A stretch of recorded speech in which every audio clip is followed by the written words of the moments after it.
Ao vivo? Vamos lá. Boa noite. Completamos hoje a nossa quarta live, ou a nossa conversa ao vivo de quarta-feira.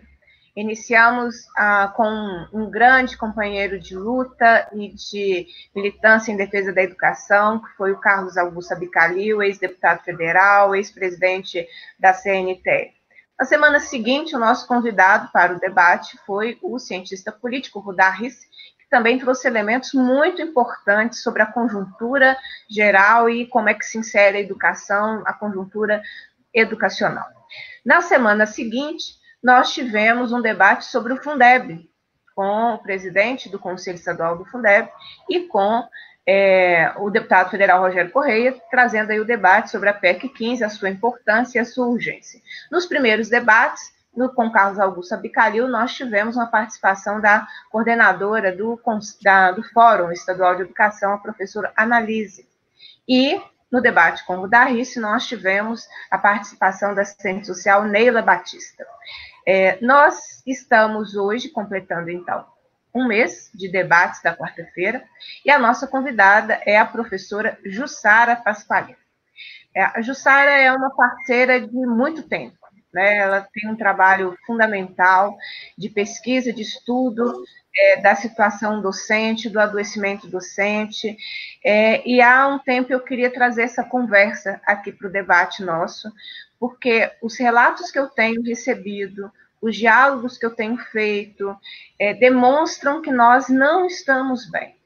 Demonstram um processo de estresse, de adoecimento, de tensão na rede estadual, que está invisibilizada porque nós estamos, a maioria dos profissionais, nas suas casas. E, portanto, esse processo fica invisibilizado. E quem está na escola, exatamente por essa situação excepcional de pandemia, de necessidade de distanciamento, necessidade de isolamento, também fica invisibilizado. Né? Nós sabemos que os diretores e as diretoras de escola não tiveram esse tempo do isolamento, têm sido cobrados permanentemente, mesmo com a suspensão das atividades escolares no dia 18 de março. Sabemos que os auxiliares de serviço voltaram, né, num processo de escala ao trabalho nas escolas estaduais e, lamentavelmente, são eles que estão entregando material nas comunidades. Eu já recebi várias fotos de auxiliares de serviço fazendo entrega na casa das pessoas, colocando aí a quebra do distanciamento social, e que não é nem a tarefa de um auxiliar de serviço da educação básica esse trabalho. E sabemos que o teletrabalho, que foi instituído a partir do dia 13, não é? 13 de maio pela secretaria, mas com a decisão judicial posterior a isso, trouxe uma nova dinâmica aos profissionais da educação que trabalham com seu próprio dinheiro, com seu próprio equipamento ou com a falta dele, com a sua própria internet ou com a falta dela, em precárias condições, além de não saber quando receberá o seu salário. Esse mês, o governador anunciou o pagamento da primeira parcela para o dia 15 de junho, e eu dizia no plenário da Assembleia Legislativa que eu não tenho nada a comemorar, porque no início do mês o governador tinha 430 milhões de reais do Fundeb, poderia ter feito pagamento da categoria e optou por não fazê-lo. Não sei onde que fica esse dinheiro entre o momento que ele tem o dinheiro do Fundeb e o momento que ele faz o pagamento, porque se ele tem o dinheiro, ele já poderia ter feito o pagamento de uma primeira parcela. Então, essas são as nossas condições hoje, né? A categoria que é, na sua maioria, constituída por mulheres. Isso tem um fator a mais, porque são as mulheres que estão assumindo a maior parte ou toda, ou a maior parte das demandas domésticas, que se intensificaram, com crianças e adolescentes que também estão com as atividades presenciais suspensas, mas que necessitam de um acompanhamento em casa, administrando situações como grupo de risco, que tem nas suas próprias casas, ou as próprias mulheres são do grupo de risco em relação ao novo coronavírus, enfim. A intenção do debate hoje é nós colocarmos uma luz contra essa invisibilidade, que é a situação do profissional da educação. E eu não tive dúvidas que quando eu pensei nessa possibilidade do debate, que tem surgido de alguma forma em cada uma das discussões que a gente tem feito, seja aqui pelas lives, seja nas redes sociais, seja nas mensagens de WhatsApp que eu recebo, enfim, essa questão do adoecimento, do estresse, da tensão, do conflito, de um processo extremamente adoecedor, tem sido pautada e trazida diuturnamente aqui nos nossos debates. E eu lamento também, porque nós deveríamos estar com o governo que entendesse isso e não estabelecesse um campo de batalha, seja com o sindicato que representa a categoria, ou com a própria categoria. É preciso um processo com mais dignidade, um processo com mais respeito à categoria, e não esse processo de tensão ou de ataques que muitas vezes nós temos visto por parte de vários secretários, né, do atual governo do Estado. Eu lamento muito, porque esse caminho é um caminho que não nos leva, né, a um bom denominador. E lamento mais ainda ter o próprio presidente da República trabalhando diuturnamente para impor à educação o congelamento da sua vida funcional até dezembro do ano que vem. Então, a gente está sem condições de trabalho, as pessoas estão adoecendo, correndo o risco de ter toda a sua vida funcional congelada, porque não é apenas a questão salarial, o salário já é muito, mas não é só o salário, toda a sua vida funcional completamente congelada até o ano que vem. Então, é diante desse cenário que você está conosco, Jussara. Então, agradeço a gentileza de ter aceitado o nosso convite.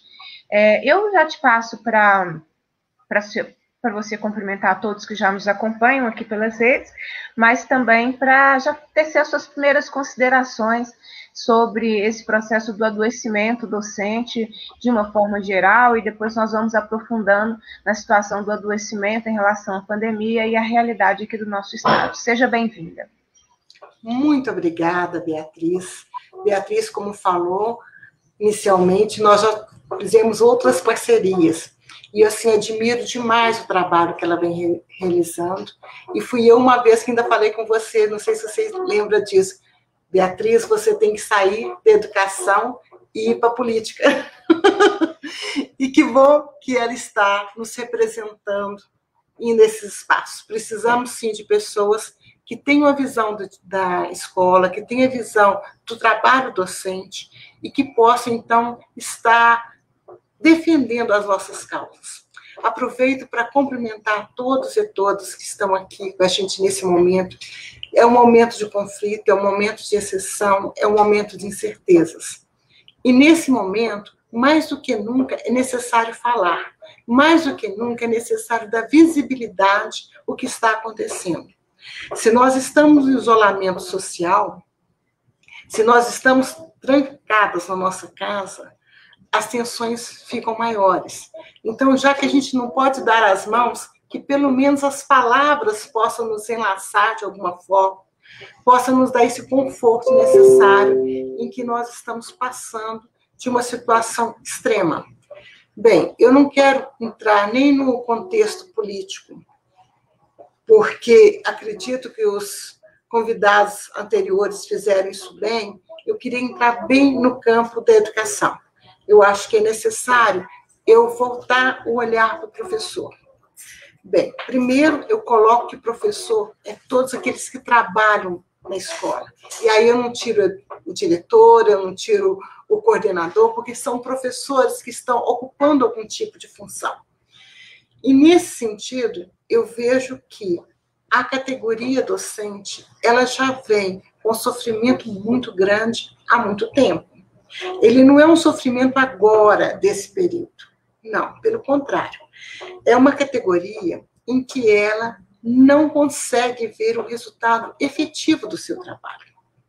Muitas vezes o professor passa horas e horas planejando, fazendo atividades, mas ele não encontra, na situação da sala de aula, no contexto da escola, o respaldo para ele realizar o trabalho da maneira como ele gostaria. Infelizmente. Isso sem contar com todos os outros amparados que de família, de relações, de leis, tudo isso que vai julgando o professor nessas múltiplas relações que ele passa o tempo todo. Então, o professor, eu falo que ele é o fim de uma linha em que todas as articulações políticas vão saindo por decretos, por leis, e ele vai recebendo aquilo ali de uma forma, muitas vezes, opressora. E esse professor, muitas vezes, ele tem que se ressignificar o tempo todo para conseguir fazer um trabalho de qualidade. Um trabalho que ele sinta dali, saia dali, reconhecido e valorizado como tal. Nesse instante, eu falo que nós estamos vivendo vários cenários simultâneos. O cenário do professor, que se vê numa situação aqui no Estado, bem agravada, inclusive com a questão salarial em atraso, isso ainda é uma falta de respeito muito grande, porque as pessoas trabalham, se envolvem e ainda não têm o mínimo de garantia de sobrevivência que poderiam estar tendo. Mas, além disso, eu tenho que entender que esse profissional, ele também está ansioso, ele também está inseguro, ele também está com uma carga de emoção muito forte diante do que tudo que está acontecendo. E eu tenho conversado muito com os diretores de escolas que estão na frente desse trabalho, que são professores que estão na frente desse trabalho, e que muitos optaram por estar nas escolas, mantê-las abertas para atender a população, para eles terem acesso a uma internet, a um computador, que muitas vezes isso não é possível na própria casa desses profissionais. E mais do que tudo, para eles responder às demandas que não pararam. Então, nós não estamos no momento de férias, nós não estamos no momento de folga, nós estamos no momento de trabalho. E é isso que tem que ficar bem claro para a comunidade como um todo, que nós estamos trabalhando sim. Agora, eu aqui na condição de professor, Julissa, estou trabalhando, isso também é um trabalho. Eu quero entender que a gente está conversando com a comunidade, é mostrar o trabalho que a gente realiza de pesquisa, ensino e extensão. Infelizmente, o ensino está ficando, como se diz, em pequenas partes. São alunos que a gente tem que atender para uma orientação, para um trabalho, mas não para uma sala de aula completa como a gente tinha. E isso está acontecendo em algumas instâncias com trabalho remoto. Mas a gente sabe muito bem, não tem estatística para colocar isso, mas no Rio de Janeiro, conversando com duas professoras, elas me falaram que nem 20% da turma tem acessado. Então, é uma quantidade mínima. E nós temos que entender que são vários aspectos que podem estar passando por esse não conseguir acessar essas aulas remotas. Mas vamos voltar um pouquinho antes na conversa, quando eu estava colocando em que o professor já vem adoecido há muito tempo. Das categorias que adoecem emocionalmente com o trabalho de uma forma efetiva, são 3. Da educação, da saúde e da segurança. A gente tem um termo para chamar isso, que é a síndrome do burnout, que é aquela síndrome de uma exaustão intensa, profunda, em que esse profissional se sente totalmente esvaziado daquilo que ele faz. Quer dizer, ele despersonaliza, ele não consegue efetivar o seu trabalho. Essa situação forte, extrema, ela acontece quando esses profissionais não conseguem, no ritmo do cotidiano do seu trabalho, realizar aquilo que eles pretendiam fazer. Então, o trabalho docente, como o trabalho da saúde e da segurança, é um trabalho que ele é relacional. Eu posso elaborar a melhor aula do mundo, mas a aula fica apenas comigo. Eu preciso ter uma interação com o outro para que essa aula torne-se efetiva. E essa interação também vai ter muitos entraves para poder acontecer. Desde uma merenda que não seja satisfatória, desde um atraso de um... Quer dizer, quantas coisas podem interferir para que esse estudante e este professor não consigam estabelecer essa relação propícia para uma aprendizagem. Além disso, mais uma vez quero parabenizar o trabalho da Beatriz, porque a mídia tem, ao contrário, feito uma imagem negativa do professor o tempo todo. Eu não preciso ser eu que esteja sendo avacalhada, xingada, mas quando eu tenho um colega em que eu vejo ele na mídia sendo ridicularizado, eu sinto essa compaixão pelo outro, eu sinto essa identificação pelo outro. E não é só isso. Nós chegamos ao ponto extremo de violência nas escolas. Se a gente for verificar com os números, na pesquisa que é feita no momento da prova Brasil, os diretores e os professores respondem a um questionário, a violência é um dos problemas gritantes da escola. Então, eu vejo que a violência é o ponto extremo da falta de respeito. Se eu tenho violência, é porque faltou respeito. Agora, se a gente for pensar, a falta de respeito com o professor estão vindo de instâncias maiores. Não é daquela comunidade do entorno da escola, não é mesmo? E a mídia tem ajudado muito a isso, de fazer uma imagem negativa desse professor. E, infelizmente, eu tenho assistido até nesse momento assim, o professor não quer trabalhar, não, ele não quer ir para a escola. E não é verdade. Então, há uma pressão muito grande para que as escolas voltem a funcionar da maneira que era. E nós sabemos que isso não será possível. Uma quantidade imensa de crianças, adolescentes ou jovens numa mesma sala é inviável. As condições, muitas vezes, de temperatura, circulação de ar, bebedouros, banheiros adequados, tudo isso é uma infraestrutura que a escola tem que repensar. Muitas vezes, abre uma escola com o mínimo de elementos. Eu já visitei escola em que havia 2 salas de aula e um banheiro do lado de fora. E nem uma cantina havia. Então, como que trabalham esses profissionais de uma maneira, assim, totalmente improvisada, totalmente precarizada? Se isso já acontecia numa realidade, como é que a gente quer voltar para uma realidade que não tem sustentabilidade? É preciso, então, repensar nessa situação do professor hoje, que já vinha adoecido de uma longa data.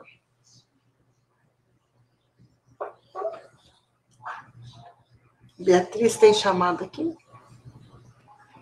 Oi, deixa eu cumprimentar algumas pessoas, Jussara, que já estão conosco.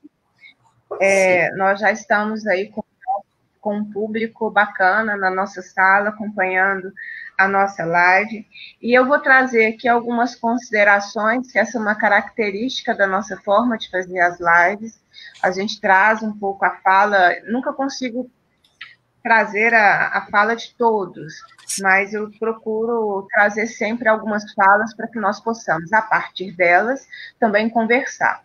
Eu havia comentado com a Jussara também que eu fiz uma opção de ter só a Jussara nessa live, para que nós pudéssemos, de fato, ter mais tempo para conversar sobre uma situação que ela é invisibilizada, né? Ela é ou naturalizada, né? Um processo como se fosse normal e a gente vai levando essa dinâmica que não é normal, como se vai levando pela sobrevivência, pelas condições que nós vamos enfrentando, pela conjuntura mais geral que vai atingindo também todos nós e as nossas famílias. Então, eu queria muito fazer essa conversa. Era meu plano fazer uma audiência pública na Comissão de Educação sobre o adoecimento do professor, porque esse é um assunto da professora, porque esse é um assunto que precisa ser conversado. Muito, muito, muito. Mas como nós estamos com as atividades suspensas, as atividades regulares, né, suspensas na Assembleia, a gente está com um rito especial, então a gente tem aí nesse momento que a gente tem uma limitação em relação a esse trabalho. Então a gente faz por aqui, porque eu acho que esse momento é fundamental para que a gente converse sobre esse adoecimento. A Rosângela Quintino, ela nos diz o seguinte: meu celular está sem memória, usando instrumento pessoal para trabalhar. Eu recebi uma mensagem hoje mais cedo, ou dos grupos de WhatsApp que eu participo, e às vezes eu consigo fazer as leituras, eu vi o relato de uma professora. A professora tem 12 turmas, então ela tem 12 grupos de WhatsApp e 12 chats. Ela tem que abrir, gerenciar, responder, fechar. Quer dizer,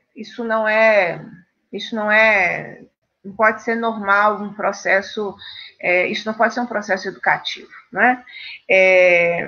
A Elisângela Aredes pergunta: escolas estão pedindo para o aluno copiar o PET 1, segundo ensino médio, 145 questões. O Ebert de Souza: o que você na Assembleia e o Sindicâto no Judiciário estão fazendo, eu vou fazer em cima da inconstitucionalidade das leis das designações. O Ebert, eu até respondi essa questão ontem na nossa live. Nós estamos aguardando a publicação. O Estado fez um pedido de modulação da decisão do STF. Nós estamos aguardando essa publicação. Eu fiz contato já com o governo do Estado, com lideranças do governo do Estado na semana passada, tão logo soube, né? Porque o julgamento dessa modulação pedida pelo Estado foi, se eu não me engano, na semana passada, mas na sequência eu fiz contato com as lideranças do governo, que me informaram que já estão elaborando um projeto de lei a respeito disso. Então, nós vamos aguardar a publicação final do que precisa ser publicado, do julgamento do STF. Eu já apresentei, desde março, um projeto de lei para garantir a não demissão durante todo o período do decreto de calamidade pública em Minas Gerais.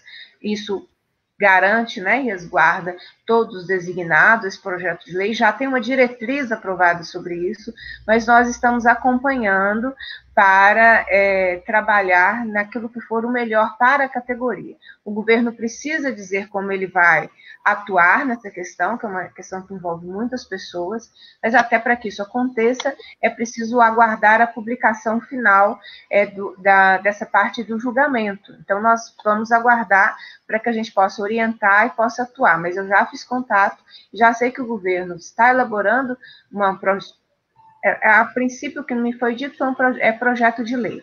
Mas, independente do que o governo possa estar elaborando, já tem um projeto de lei na Assembleia anterior a esse julgamento do STF e que vincula a não demissão à pandemia, ao decreto de calamidade pública. Então, saídas nós já temos, né? E outras saídas nós precisamos construí-las de forma coletiva. Então, nós continuaremos trabalhando nisso, atuando de forma responsável e de forma coletiva, porque eu sei a dimensão dessa decisão do STF, tá bem? Vamos voltar aqui, então, aos nossos questionamentos mais ligados ao assunto, porque várias pessoas perguntam, aí eu já aproveitei e já fiz uma resposta para mais pessoas. O Antônio Carlos, da subsede de Campo Belo, está nos acompanhando. São Gonçalo do Pará, Escola Estadual Benedito Valadares, presente aqui conosco, Marco Aurélio. O Ebert está dizendo que eu pronunciei o nome dele certinho, que bom, né? Isso a gente, professora primária, tem mais chance de acerto nisso, né? Professora primária também tem mais chance de lembrar das pessoas, isso acontece muito comigo, eu lembro das pessoas. A Maria do Rosário, Rosa Maria do Rosário, saudade, Tuiutaba presente aqui conosco. Bom, aqui o Eduardo fala: em Rio Acima foi imposto o teletrabalho por decreto e o incentivo à docência foi retirado, reduzindo os vencimentos em 20%. As cantineiras perderam 40%. Eu acho que esse é um primeiro ponto que eu queria levantar, Jussara. A forma autoritária como as decisões sobre a educação são feitas. Não é? Ontem, no debate que eu tive com diretoras e ex-diretores de escola, eles diziam isso: olha, primeiro a gente recebe pelo WhatsApp, ou a gente fica sabendo da live depois que a informação chega para a escola. E sempre um processo que não tem construção. Eu tenho acompanhado muitos municípios, é desesperador a dinâmica que é feita, decretos que são produzidos, a imposição de formas de trabalho sem nenhuma construção. Não teve, no caso da rede estadual, e acredito que a maioria dos municípios também, não teve nenhum diagnóstico anterior que pudesse identificar os professores que teriam condições de fazer o teletrabalho, os profissionais que o Estado deveria fornecer o equipamento, os profissionais que o Estado deveria fornecer a internet. Não teve nenhum levantamento prévio. Foi exatamente assim. No dia 12, a secretária informou que voltava no dia 13, com a teleaula voltando no dia 18 de maio. Foi desta forma. A primeira forma foi uma publicação feita na Quinta-feira Santa. Na Quinta-feira Santa. As pessoas são obrigadas a acompanhar o Diário Oficial do Estado. Na Quinta-feira Santa, a convocação de trabalho para terça-feira da semana seguinte, com um dia útil, então, de diferença entre uma publicação no meio de um feriado santo para o início das atividades. Então, trazendo aqui, que eu acho que essas questões, elas não podem ser normais, né? A Marcela de Ribeirão das Neves. Essa questão do celular é uma realidade no município de Ribeirão das Neves, isso é inadmissível. Vamos ver o que mais aqui, ó. A Cristiane França, professora Jussara, como é bom ouvi-la. Deputada Beatriz Cerqueira, sempre criando oportunidades de discussão e reflexão. A gente tenta fazer esse processo mesmo.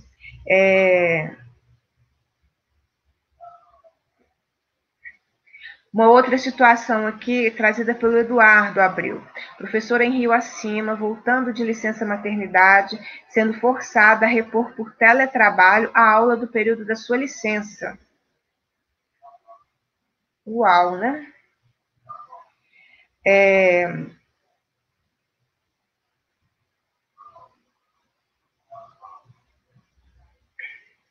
Fred Grossi. Só de não estar havendo aula, houve uma redução de 60% nas doenças respiratórias infantis.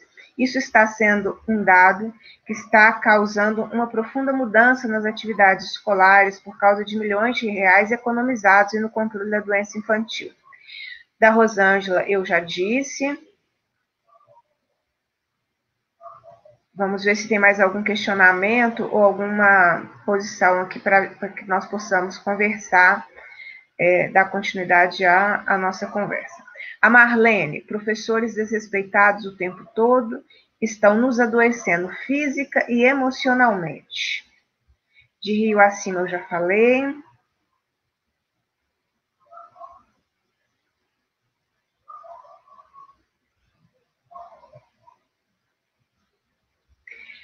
Bem, a Rita de Cássia, a Rita lá de Leopoldina, dizendo: os alunos e alunas já estão manifestando esse estresse nos grupos todos os dias. O Anildo Alves, o retorno das atividades está deixando os professores loucos, perderam a função de docentes e se tornaram editores de fotos. O Zé Geraldo, que é vereador lá de Turmalina, te mandando um abraço, dizendo que estamos presentes. A Elaine Oliveira, Beatriz, estou ministrando aula, minhas turmas aparecem de 40 alunos, máximo 19, são aquelas telesalas, né? Então, as telesalas, ontem eu recebi de um professor do Triângulo Mineiro dizendo isso. Em minha escola, de 35 alunos em média, entram na telesala, participam das teleaulas, 6 alunos por turno. E aí, eu acho que tem um problema, Jussara, que é esse processo ainda maior de responsabilização do professor. De um processo que eu acho que vai se aprofundar. Se o professor tem 35 alunos e entram em média 6, pela dinâmica que nós estamos vendo o sistema, lidar com o professor, eu tenho receio de que há uma haverá uma transferência imediata da responsabilidade. É o professor que não soube cativar, é o professor que não fez a busca, é o professor que não criou o grupo do WhatsApp, é o professor que não disponibilizou o seu número pessoal, e é por isso que não há participação, porque o professor ou a professora. Queria então que você pudesse aprofundar um pouco mais sobre isso para a gente, essa responsabilização cada vez maior, e em tempos de pandemia, acho que tem dois processos de responsabilização. Primeiro, um processo de transferência daquele papel do Estado do direito à educação para as famílias, e acho que existe aí um ponto de tensão. Eu fiz um debate que uma mãe de aluno trouxe muito essa discussão, e também debates com professores, que são professoras e mães de alunos de escola pública, né, apontando isso, e também esse processo de responsabilização do professor. Então, os números bons é resultado do sistema. Os problemas e dificuldades serão resultados do trabalho do professor. Como é que isso interfere na saúde? Como é que a gente lida com isso? Enfim, converse conosco sobre essa conjuntura. Beatriz, realmente essa responsabilização do trabalho do professor, uma das causas de adoecimento psíquico. O adoecimento mental dos professores é uma das doenças que levam ao maior número de licenças médicas. E eles chegam a alegar que o professor falta muito, o professor adoece muito. Se essa responsabilização ela já era muito forte, agora ficou muito mais evidente. Numa conversa com uma colega, ela teve que sair do Rio, pela conjuntura e tudo, e foi para uma cidade do interior, menor, com os filhos, e ela ficou emocionada de bater na porta dela para levar um kit pedagógico para que as crianças pudessem estudar. Ela falou isso emocionada e eu fiquei preocupada. Então, os outros professores que não conseguirem viajar, levar o kit até na casa de seus alunos, eles serão maus profissionais. Então, realmente, assim, qual o critério de bom profissional? Qual o critério de um professor que está fazendo o seu trabalho valer a pena? É aquele que nós já conversamos antes, que a maioria são mulheres que enfrentam uma realidade de casa, de um contexto de trabalho muito grande, com crianças pequenas, mas muitas vezes com idosos, com pessoas que precisam da atenção, que não tem aonde deixar, não tem como não dar a devida atenção àquelas pessoas. E esses profissionais estão sentindo meio amordaçados, porque eles não têm o equipamento necessário. Até quero colocar aqui, porque nós temos um controle, né, das falas, e eu recebi uma mensagem que está tendo um som. Seria bom você usar um fone de ouvido. Quer dizer, olha a preocupação. Eu acho bom a gente trazer esses detalhes ao vivo, dar visibilidade a isso. Quer dizer, eu deveria ter pensado em ter colocado aqui um fone de ouvido antes de ter começado. Não seria agora que eu iria interromper para poder buscar. Olha quantos detalhes são necessários para nós, que somos professores, que não estamos acostumados com essa lógica de trabalhar com a internet, temos que pensar. Então, assim, se eu esqueci, se isso não é do meu dia a dia, eu sou uma má profissional? Não, não é isso. Mas, realmente, os conteúdos, se eu for pensar simplesmente naquilo que está colocando nas provas que eles vão ter que fazer, dentro das provas sistêmicas, esse ano nós não vamos ter o aproveitamento que a gente gostaria, gente. Nós temos que pensar num outro tipo de aprendizado. Se a gente não for pensar no aprendizado de convivência, que a gente está tendo com nossas famílias, em relação aos nossos medos, em relação à nossa insegurança, nós não poderemos ser pessoas melhores quando passarmos tudo isso. Então, é um momento da gente nos rever enquanto sujeitos, mais do que antes como profissionais. A sobrecarga está muito grande, principalmente para os diretores, professores que estão na função de direção. E o que eu tenho falado com os diretores que eu converso é o seguinte: não fique sozinho. Procure seus pares, reforce. nós temos que lutar sobre toda essa conjuntura que está colocando nos nossos ombros um peso excessivo que não dão conta de carregar. Se a internet cai, se há um barulho da casa, são coisas que nós não temos como resolver sozinhos. A gente precisa de ajuda. Então, agora, não é tanto eu colocar a situação do conteúdo que vai ser passado, se esse aluno vai aprender, se ele conseguiu acessar. Muitas vezes, nós tivemos uma reunião que eu tive colegas que falaram, eu não estou conseguindo acessar. Vocês imaginam, professores universitários que não estavam conseguindo acessar. Eu posso querer que o meu aluno, que mora uma distância, que tem uma dificuldade, vai acessar com a mesma frequência? Não tem como eu exigir isso. Por outro lado, eu tenho que ver que as famílias também estão em desespero. As famílias estão tendo que conviver com as crianças, com os jovens, com os adolescentes, sem ter um preparo para tal. Porque a convivência deles em outros espaços minimizava as relações. Agora não, nós estamos vivendo relações intensas. Então, é preciso modificar essa lógica e ser um momento de valorização do professor. Gente, se eu estou sentindo dificuldade de conviver com 2, 3 crianças, com 2, 3 adolescentes, como é que esses professores conseguem conviver com 20, 30, 40? Então, é um momento de que a gente tem que pensar nessa valorização. Esse professor que muitas vezes ficou escondido na sala de aula, ele agora está, muitas vezes, pela aula remota, entrando dentro da casa de cada um de vocês. E muitos estão, assim, assistindo, avaliando, criticando. Eu gostaria que as pessoas tivessem um olhar cuidadoso. Esse profissional também está passando por uma dificuldade muito grande por estar ali. Está passando por muitos medos por estar ali, mas está tentando fazer um trabalho. Agora, nós temos que realmente, assim, munir esse profissional de equipamento, de preparo mesmo. Muitas vezes a pessoa não sabe nem como se dirigir, como preparar uma aula diferente. A aula interativa, com gestos, com circulação, de acompanhar a criança, é diferente. Eu já ouvi professoras falando, Jussara, eu tenho acesso ao celular, eu não consigo visualizar se estão todos ali. É difícil a gente acompanhar a carinha das pessoas que estão na plataforma. E é verdade. Então, assim, não é e nunca será a mesma coisa de uma educação profissional.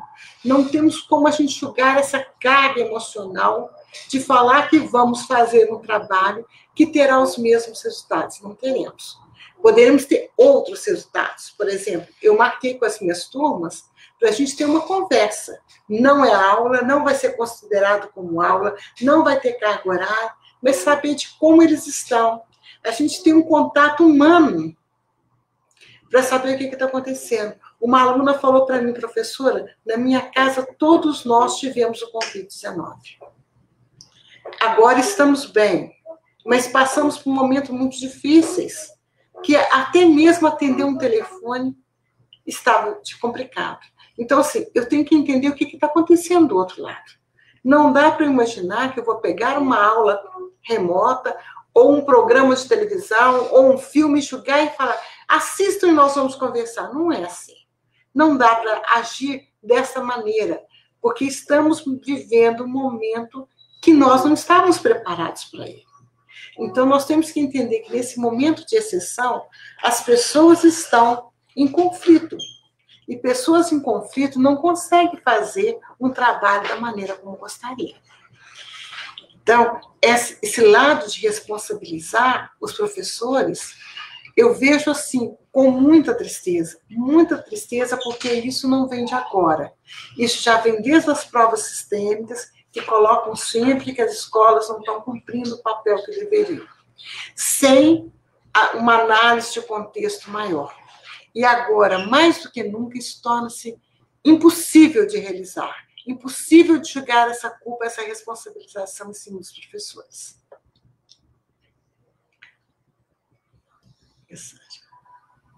Vou trazer mais participação aqui, Jussara, de quem está nos acompanhando.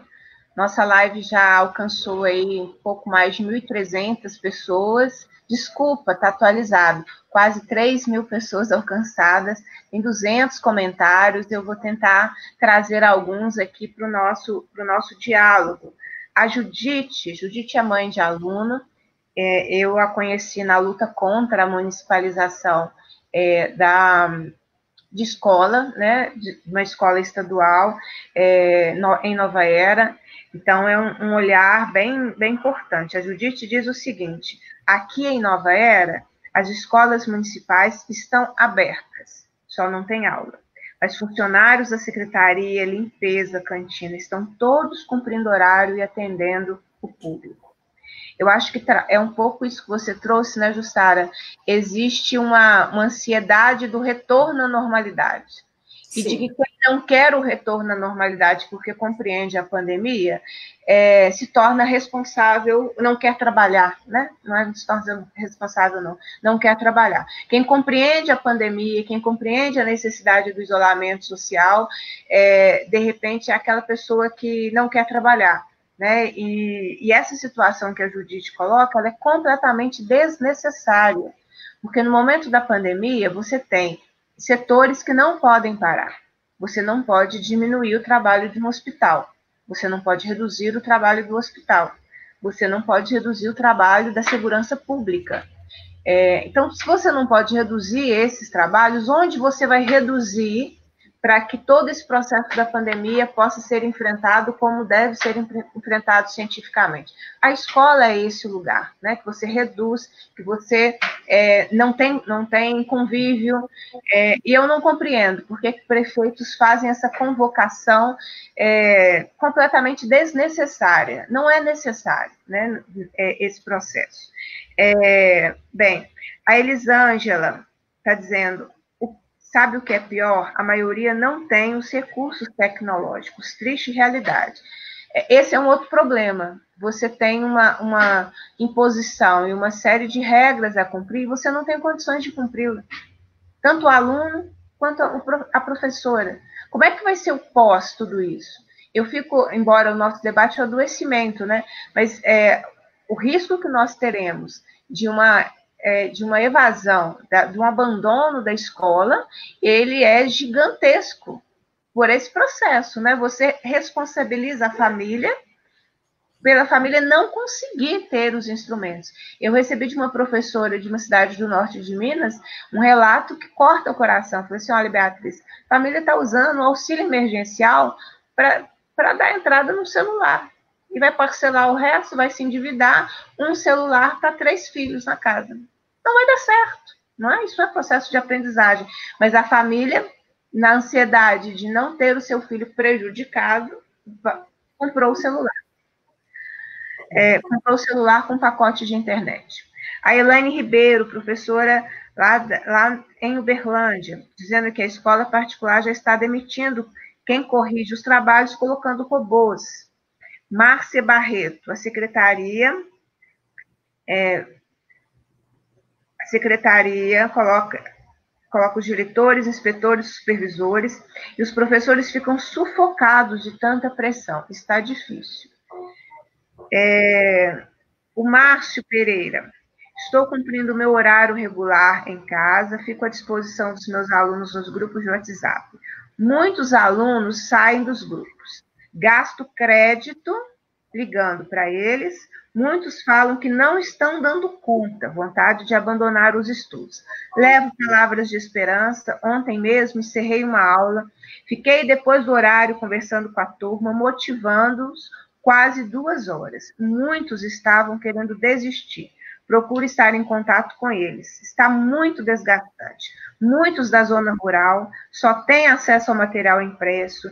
Tenho sentido muito frustrado, como uma pessoa incompetente. É triste demais nadar e não chegar ao leito do rio.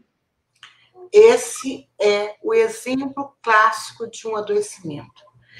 Como que esse professor vai mostrando etapa por etapa, que ele vai construindo as relações, que ele vai tentando fazer um trabalho efetivo e como ele vai vendo todo esse trabalho sendo minado a cada passo.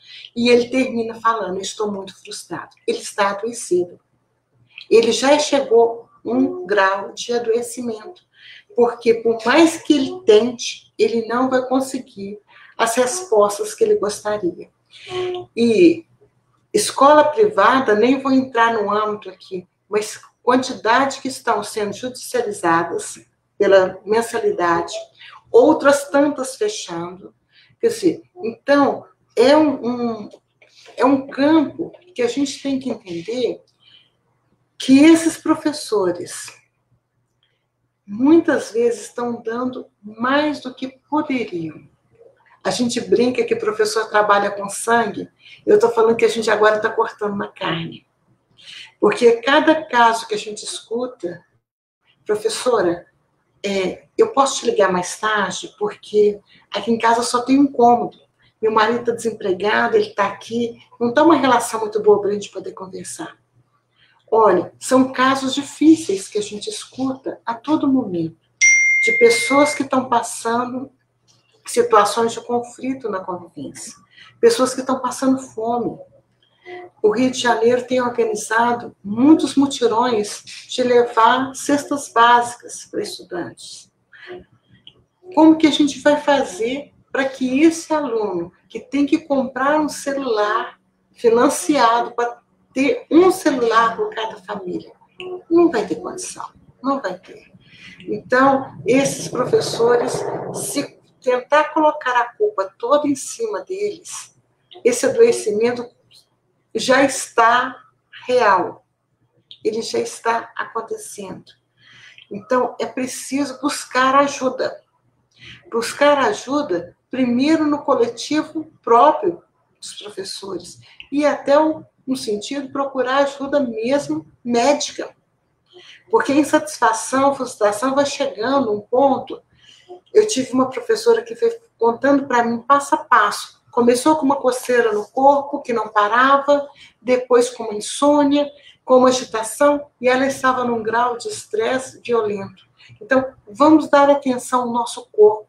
As pequenas coisas, pequenas mudanças que o nosso corpo está mostrando para a gente, sim, você não está dando conta de fazer isso. Você não é uma super mulher, você não é um super homem, você não vai conseguir ter os 34, 35 na sua aula remota, você não vai ter resposta de todos.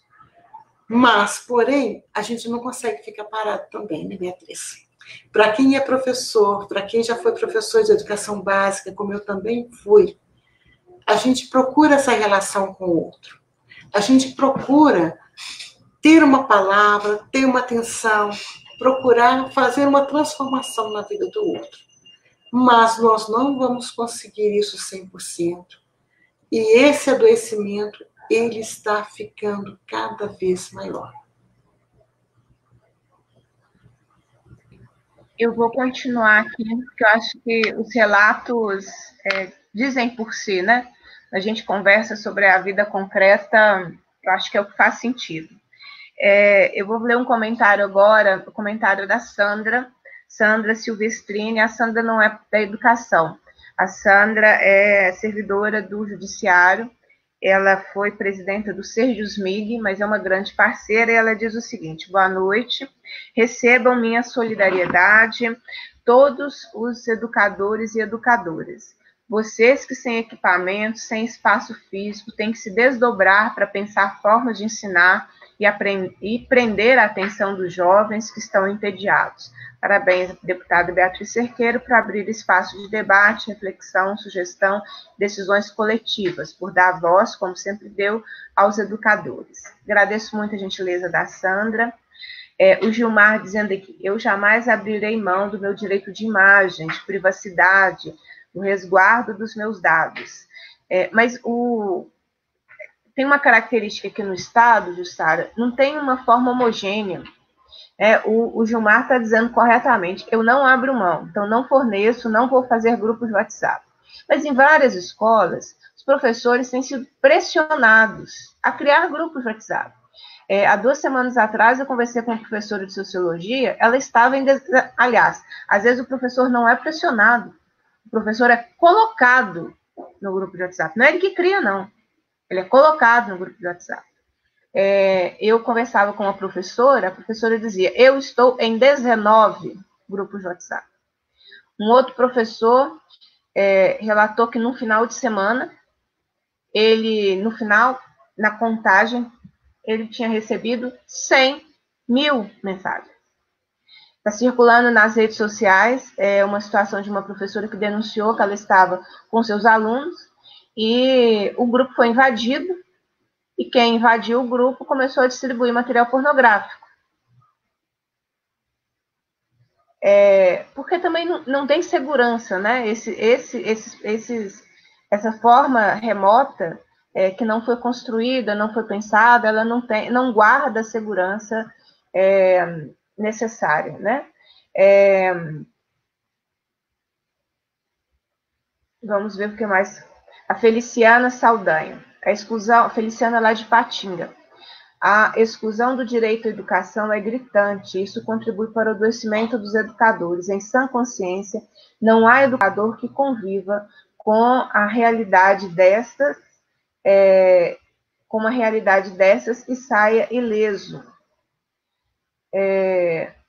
A Elisângela, na cidade de Governador Valadares, nos obrigam a ficar online o tempo da carga horária que temos. Absurdo, poderíamos estar fazendo outras coisas mais importantes. Ela está dizendo do município. Eles são obrigados a ficar online durante todo o período, de trabalho. O Anildo Alves dizendo, sou a favor do teletrabalho, sou a favor das aulas remotas, mas faltou planejamento. Vamos ver o que mais que nós temos aqui ao final. A Vá Simone, professor pode ser ameaçado em sua avaliação de desempenho nessa bagunça que está aí? Já temos ameaças. Silvia, nos relatando, já me colocaram em um grupo onde só os administradores podiam postar. Eu recebi muitos relatos assim também. Os professores são colocados nos grupos, mas eles não podem postar. Eles ficam ali silenciados, né? Aí ela disse, saí e avisei para não me colocarem de novo.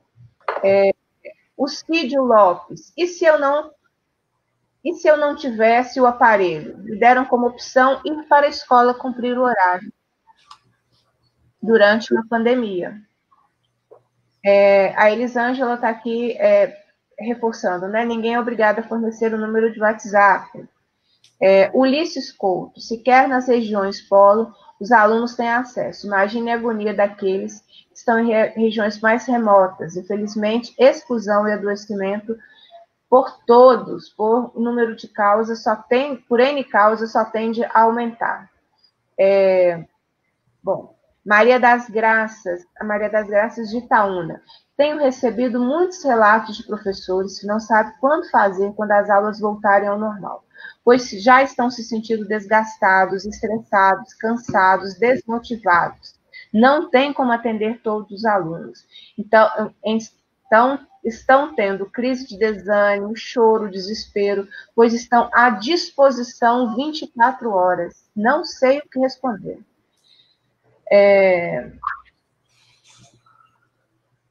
Beatriz. Vamos, sim. Eu gostaria de voltar no item da exposição. Realmente, a partir do momento que você permite o uso, seja do WhatsApp, as mensagens, elas se multiplicam. E você fica com uma carga de trabalho imensa, que ela não se insere dentro de um turno de trabalho. Porque a qualquer momento você pode receber uma mensagem. E as mensagens, elas criam uma ansiedade quando você não consegue respondê-las a tempo. Nós já falamos sobre o público feminino do magistério, que tem 1000 e outras obrigações. Mas uma exposição maior que eu vejo ainda é a exposição visual. Aqui no estado de Minas Gerais, eu tive depoimento de uma professora em que foi sugerido a ela escolher um cantinho bonito da casa para que ela pudesse filmar e mostrar um pouco da casa dela para os alunos. Eu fiquei indignada. A que ponto nós chegamos de ter uma invasão na nossa privacidade, de ter uma invasão na maneira como que a gente porta, das coisas que a gente gosta. Quer dizer, uma coisa é o profissional. Eu falo que o Tardif fala para nós que nós não temos uma profissão, nós temos uma semi-profissão, e eu vejo que no Brasil, muitas vezes, eles não consideram o professor uma profissão.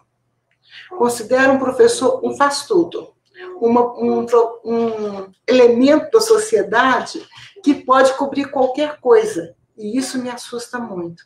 Uma vez é visto como sacerdócio que tem que se doar o tempo todo, outra vez é como aquele intelectual que tem que saber tudo, como se o professor não tivesse sempre em processo de aprendizado e que ele não soubesse de todas as coisas. Assim, essas conotações que vão dando para esse profissional, professor, também expõe a ele a um ridículo. Expõe a ele numa situação que ele não tem como dar conta de tudo. E sobre a questão que você me colocou sobre a pornografia, me assusta mais ainda. Primeiro, a gente tem que entender o processo seguinte. Nenhuma dessas plataformas que a gente usa são seguras. A gente não sabe quem está analisando, quem está vendo e que com interesse isso pode ter.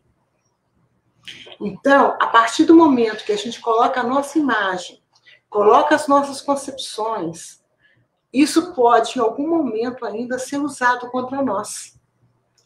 Então, eu vejo assim, o professor que quanto mais ele vai tomando consciência da dificuldade que ele tem, mais ele vai adoecer, infelizmente. Muitas vezes vão por ingenuidade, não, eu vou responder esse meu aluno. Quando ele vai sentindo a demanda tão grande, ele começa a se recuar. E ele começa a sentir o seguinte, eu não estou dando conta. Então, essa exposição é um ponto que me preocupa muito, e principalmente o silenciamento do docente.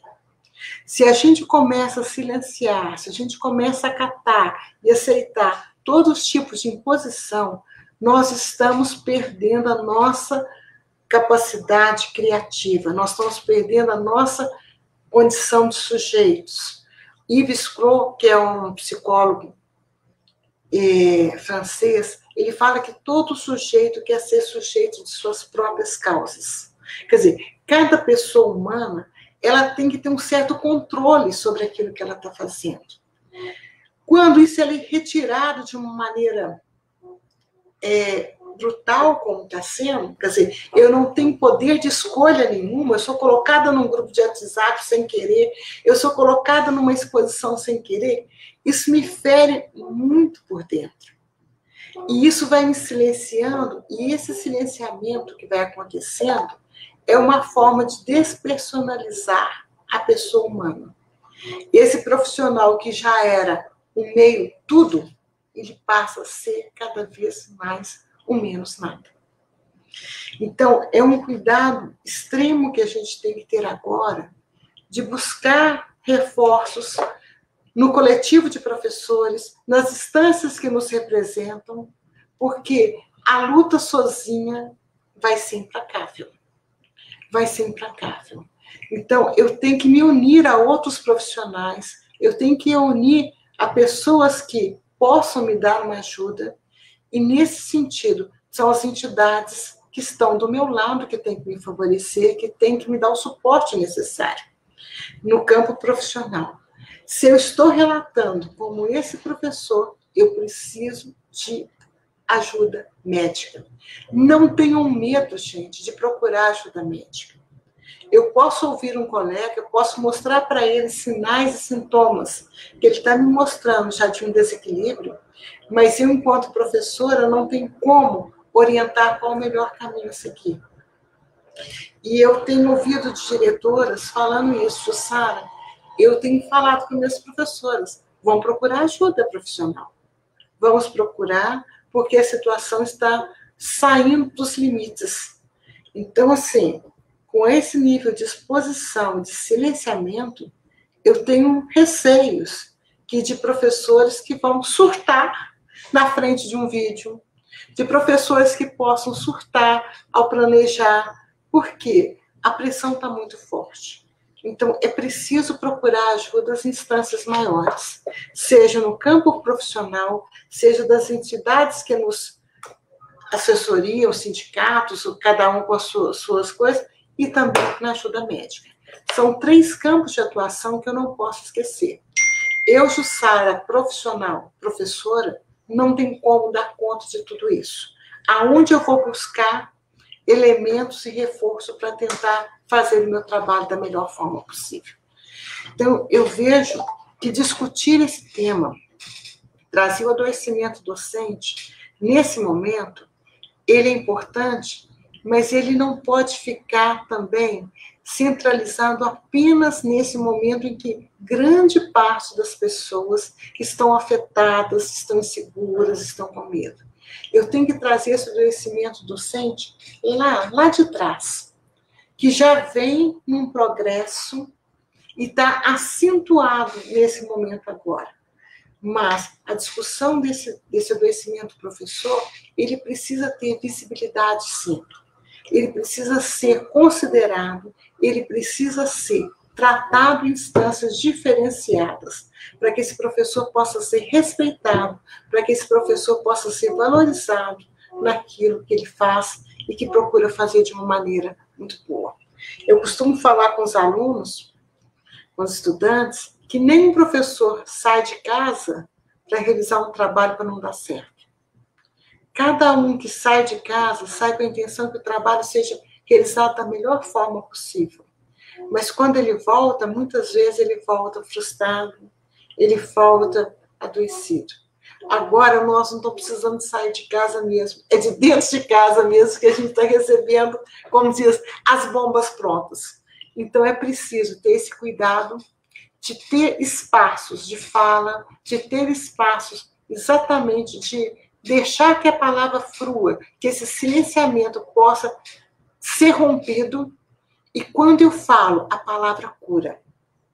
Porque para falar, eu preciso do acolhimento do outro. Então, de uma maneira geral, eu já faço assim, um agradecimento muito grande a você, Beatriz, na sua posição como deputada, que tem dado voz aos professores. Esse é o lugar da cura, esse é o lugar da transformação. Eu preciso do acolhimento do outro para que eu possa refletir sobre aquilo que eu estou fazendo. Então, eu vejo que, nesse momento, cada vez mais nós vamos precisar de colocar essa situação em evidência para que possamos minimizar seus efeitos, seus impactos na nossa realidade física, psíquica, emocional.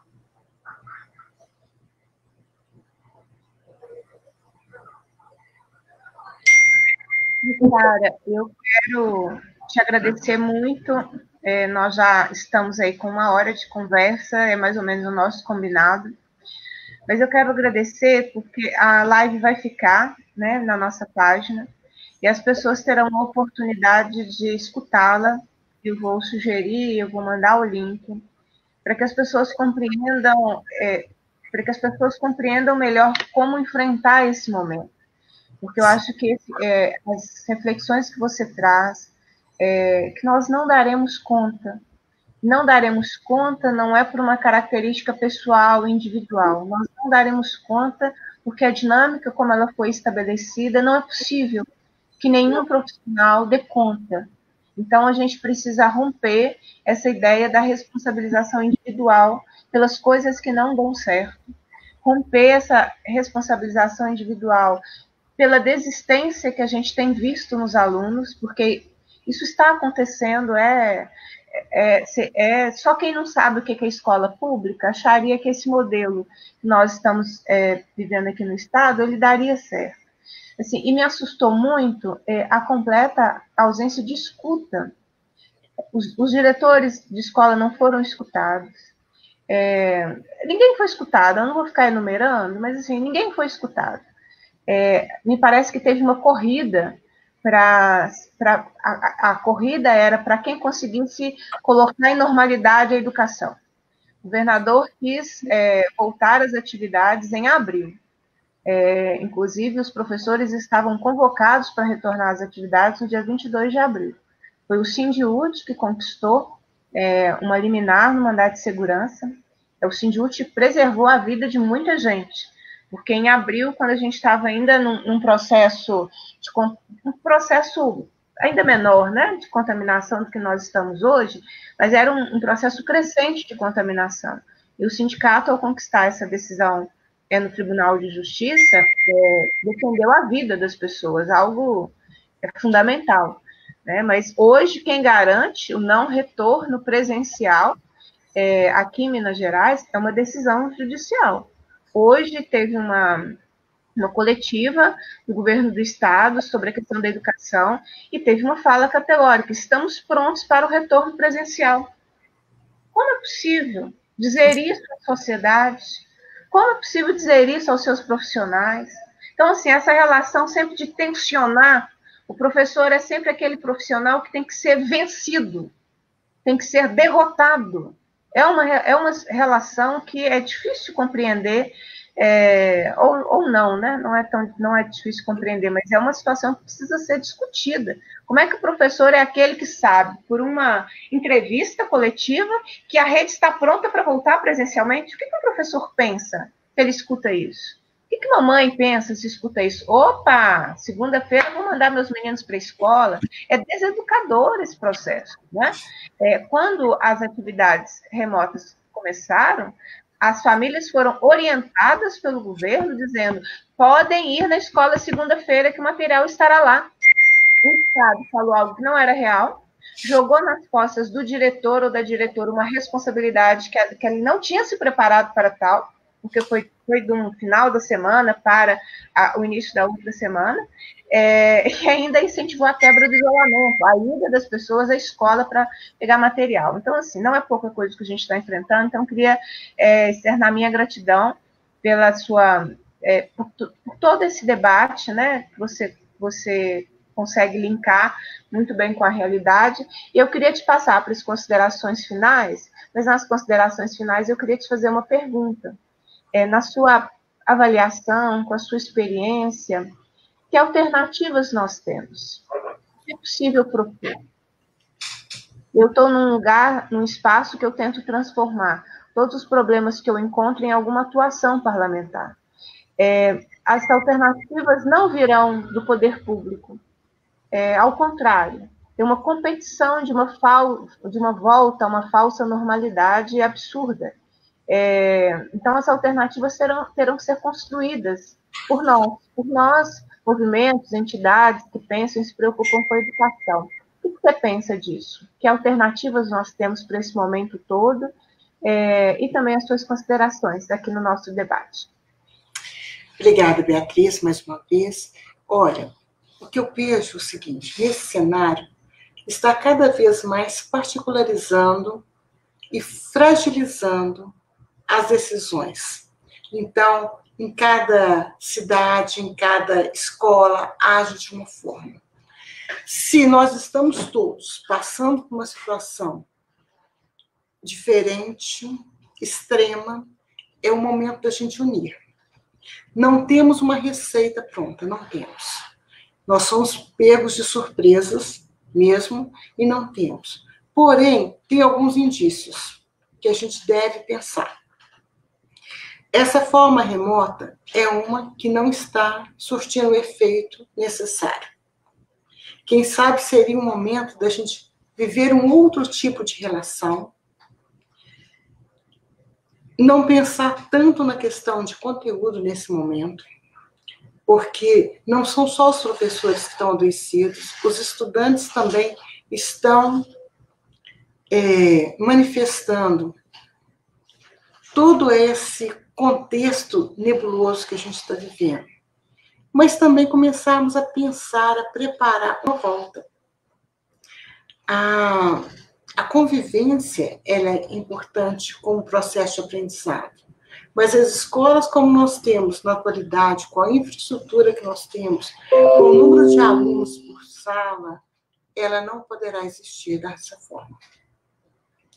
Então, é hora da gente tentar bancar, enquanto coletivo de professores, um número menor de alunos, uma realidade diferenciada. E isso eu vejo que a gente tem que construir na coletividade. Não aceitarmos uma imposição de um trabalho que nós não vamos dar conta e vamos sentir cada vez mais frustrados. Nesse ponto, eu acho que é o debate e cada realidade, e tecendo, construindo como que vai ser isso e como que a comunidade também vai ajudar.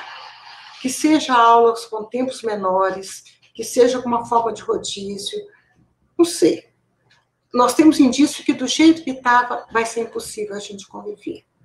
Sem uma infraestrutura que garanta a segurança, que garanta a higiene, que garanta o bem-estar. Uma sala com ar-condicionado, que a gente sabe muito bem que ele não é limpo, com a periodicidade que precisaria. Tudo isso, quer dizer, são tantos detalhezinhos para a gente poder verificar nesse emaranhado de coisas. Agora, nós temos que pensar no momento agora e no momento futuro.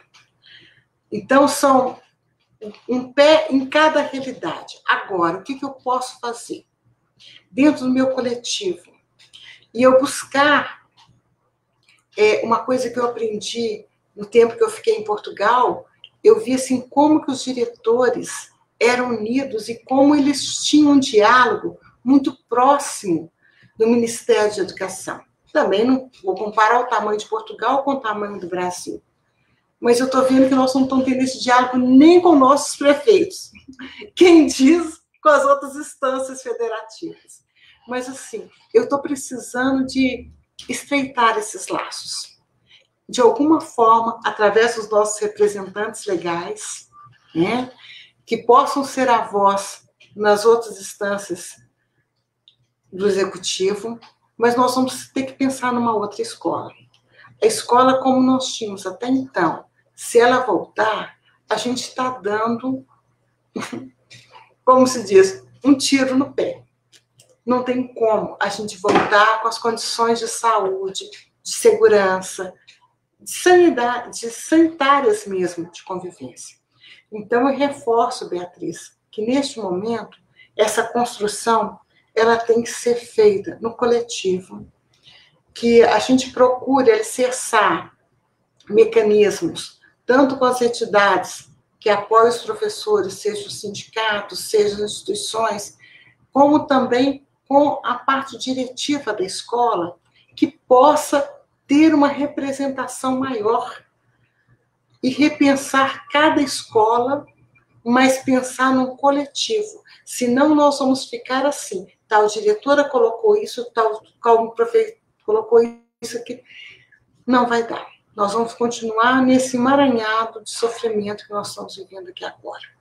Então, assim, a resposta imediata eu não tenho. Eu só tenho que nós só podemos construir isso no coletivo. E nós precisamos de ter voz para poder falar cada vez mais sobre esse momento que a gente está vivendo. E essa coletividade, ela passa, sobretudo, para o reconhecimento meu pessoal. Eu não posso me desmanchar nesse coletivo. Então, é o momento desse professor ter uma voz, desse movimento, desse professor ser ouvido, dele garantir ali que ele está construindo algo novo.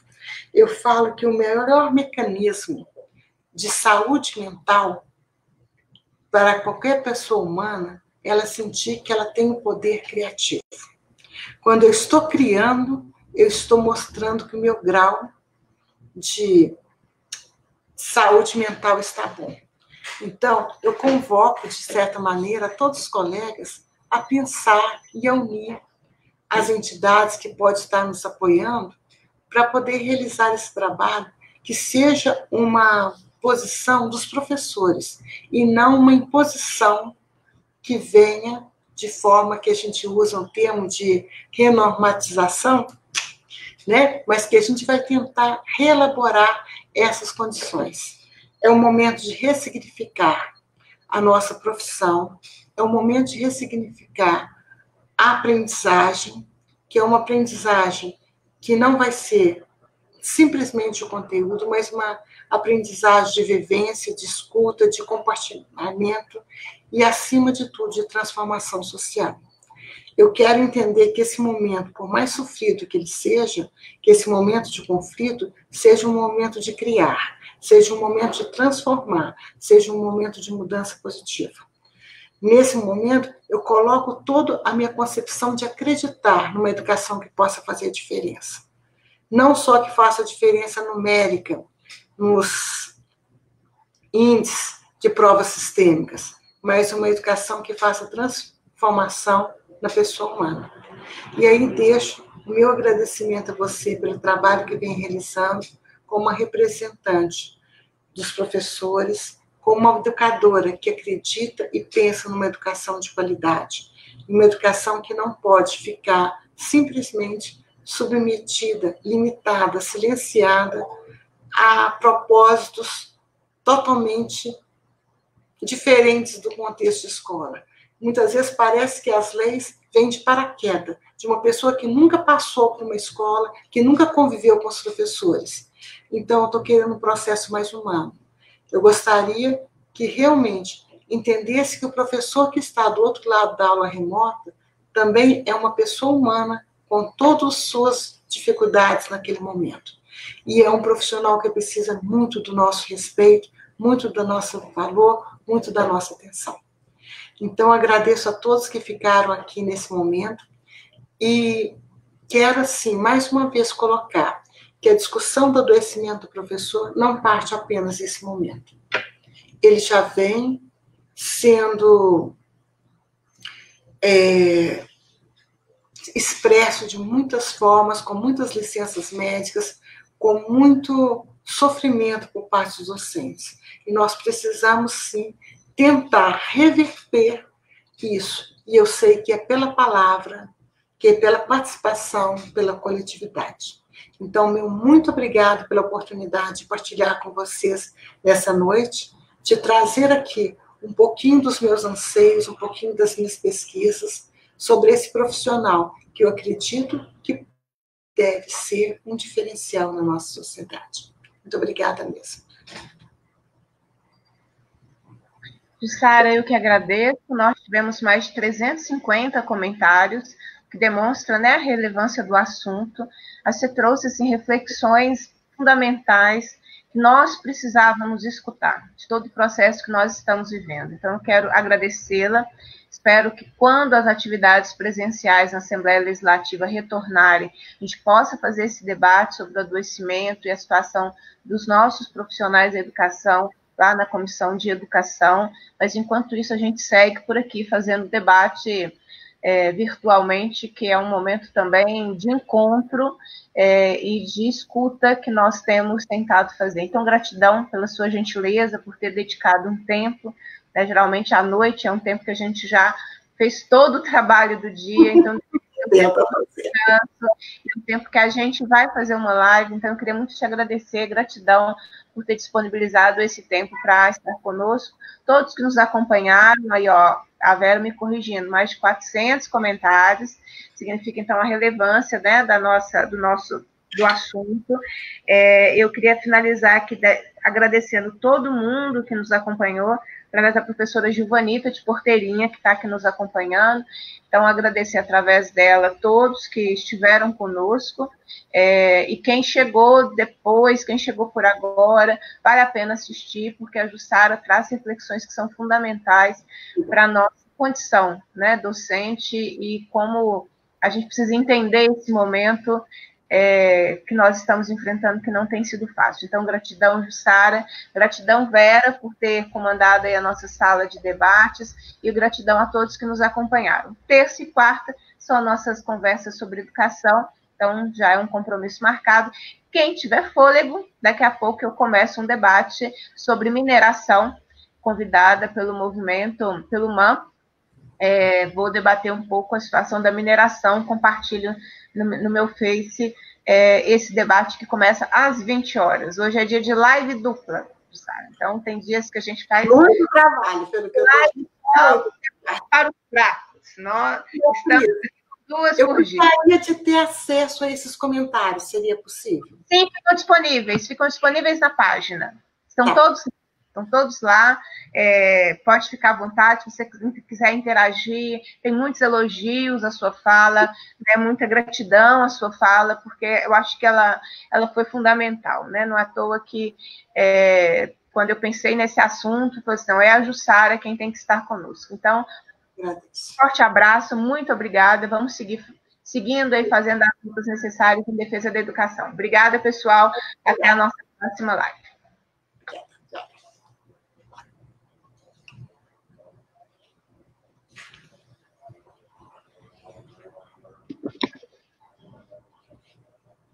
Vera vem fechar a gente? Acho que ela vai tirar a gente do ar. Enquanto isso, a gente fica aqui sorrindo para as pessoas. A gente já deve estar saindo do ar. Mas eu